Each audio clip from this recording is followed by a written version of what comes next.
தேவையில்லை எடுத்துக்கிற மார்க்சியம் மூலம் எல்லாம் அதாக இருக்குமே சமூகம். அப்ப மனிதனுடைய பங்கு இருக்கு, மார்க்சியம் இருக்கு. அப்ப இந்த மாதிரியான ஒரு கருத்து பரப்பப்படுகிறது. அது முகநூல்ல மார்க்சியவாதிகள் பேர்ல மத்தவங்க சொன்னா பிரச்சனை. மார்க்சியவாதிகளுக்கு சொல்றாங்க பாருங்க, கோடாங்கி சொல்றாங்க இந்த 10 வருஷத்துல சாரி காணாம இருக்கும். இதை சொல்றது அதுக்காக அப்ப உங்களுடைய பங்கேற்றாங்க.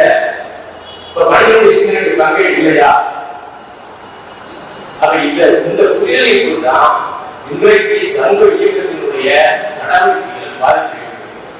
அப்ப தமிழுக்கா சாதியை சாதி மாறுமா பொருளாதார அடிப்படை மாறி நம்ம ஒண்ணு செய்ய தேவையில்லை. அப்படி மாறிதான் எவ்வளவு மாறி ஏன் மாறல?